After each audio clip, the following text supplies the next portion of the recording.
আগে সুমন সাহেব কি বলে শুনেন, তারপর আমারটা শুনিয়ে। অত্যন্ত দয়ালু। আপনারা যারা আমার ফ্যান ফলোয়ার আছেন বিভিন্ন সময় বিভিন্নভাবে আমার উপর কষ্ট পেয়েছেন, তাদের উদ্দেশ্যে একজন সাবেক এমপি হিসাবে আমি দুটি কথা বলতে চাই।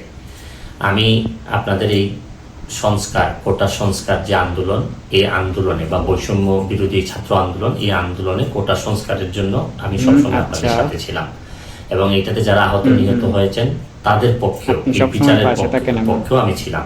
হ্যাঁ, কিন্তু আমার দুর্নীতির ব্যর্থতা বিরুদ্ধে হচ্ছে কথা কি, আমি বলেন তো। আপনাদেরকে বুঝাইতে জানি পারি জানি নাই। আমরা সব এটার কিছু। জন্য আমি সম্পূর্ণ ব্যর্থ হয়েছি এবং আমি এই ব্যর্থ হওয়ার জন্য আমার যারা ফলোয়ার আছেন, যারা আমাকে নিয়ে প্রত্যাশা করেছেন, সবার কাছে আমি দুঃখ প্রকাশ করতেছি।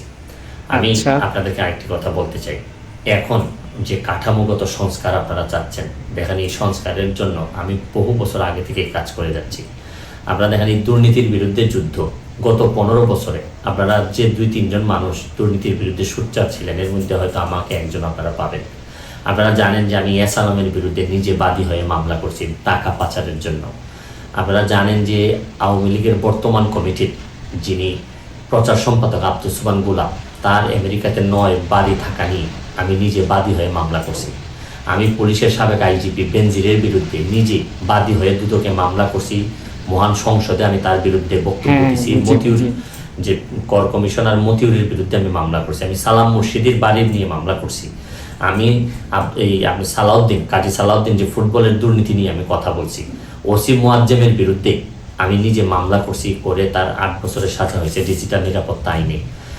আপনারা জানেন যে জীবনে যত ঝুঁকি ছিল, আপনারা জানেন যে এই কোটা আন্দোলন শুরু হওয়ার 2 সপ্তাহ আগে আমি প্রেস কনফারেন্স করে বলতে বাধ্য হয়েছি, আমি জিডি করছি যে আমার জীবনের উপর হুমকি আছে এইসব দুর্নীতির বিরুদ্ধে প্রতিবাদ করতে গিয়ে।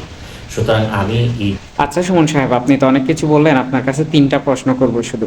প্রথম প্রশ্ন, আপনি ভাইরাল হয়েছিলেন বিদ্যুতের খুঁটিগুলো রাস্তার বাইরে ছিল, সেগুলো টেনে এনে।